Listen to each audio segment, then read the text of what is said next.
Talagang ano, talagang sulit na sulit. So, ulitin natin ha. Ulitin natin. Kung magbabago ba.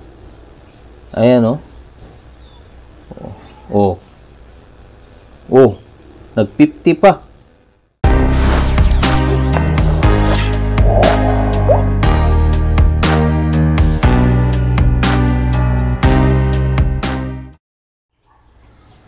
Hello Kapinoytex, magandang araw po sa inyong lahat.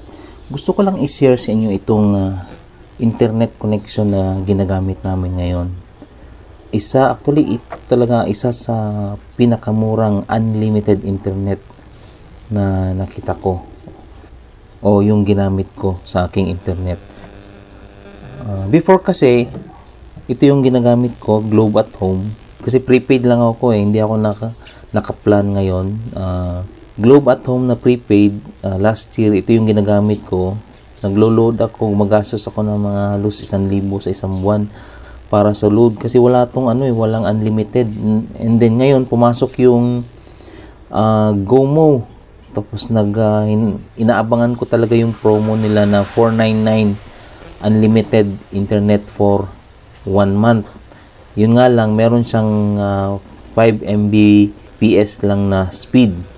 So ngayon dumating itong PLDT Home, may kasama na siyang Rocket SIM. Ito, binili ko siya sa Lazada, 495 plus 499. So sa mga nasa 1,000 din siya. Tapos ito na yung ginagamit ko since mga late last year hanggang nitong January. Ito kasi hindi ko siya ma-register sa GigaLife. Ewan ko kung bakit nagkakaroon ng error. Kaya ang nangyayari, bili ako ng Rocket SIM. So, okay lang din kasi 500 plus. That's good for 1 month. Unlimited na rin ang internet nito. So, ito yung gamit ko. At saka ito, hindi rin siya pwedeng ilagay sa cellphone. Itong unli data nila na SIM. Yun, hanggang sa nakita ko yung isa pang unli promo. Kasi sa GigaLife na app, wala kang makikita na unlimited data o unli data. Merong yung 5G. Tingnan natin sa all data. Ayan, meron ditong ayan.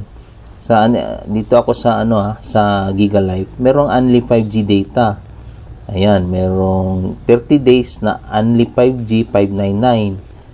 Tapos, kapag hindi 5G yung lugar nyo, may charges.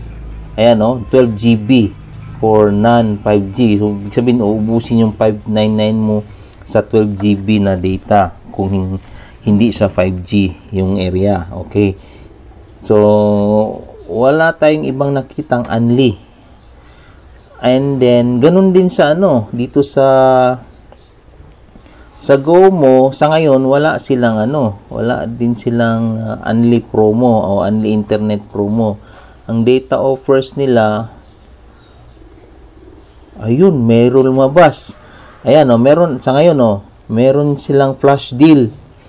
As of, ngayon kasi May 25, 2022. So, baka isang araw lang to. Sa mga GoMo users dyan, meron silang unli data ngayon. Up to 5 Mbps lang din yung speed. Hindi na nila tinaasan. So, 499 ito. So, labas muna tayo. Itong gamit ko ngayon, itong 5G na SIM. Niloadan ko lang siya ng, dito ako pumapasok asterisk 123 sharp. Then, dial. Ayan. Yan, lalabas yung send instruction. Punta ka sa 1. Yan, 1, then send. Ayan, meron siyang, yung number 2. Ito yung 30 days na unli data, no limits. So, 299 lang, biro mo. 299 pesos only. Pinakamurang unlimited internet for 1 month. Tingnan natin yung speed nitong ito yung ginagamit ko ngayon dito sa PLDT Home.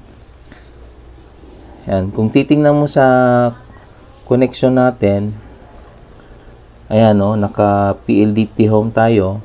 Tapos, punta tayo sa test speed. Ayan. Ayan, tingnan natin test speed, ha. Ayan. Oh, tingnan mo, oh.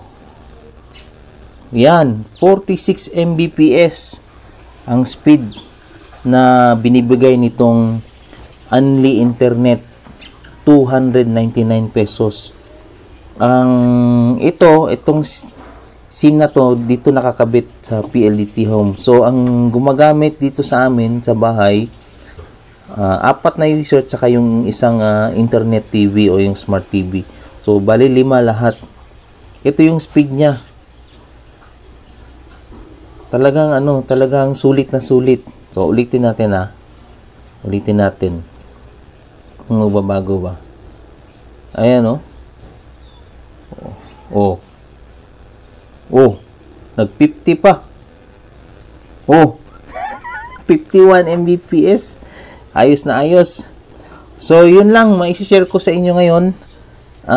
Ito yung gamit ko talaga. Ginagamit ko pag upload ng mga videos sa aking YouTube channel. So, hanggang sa muli.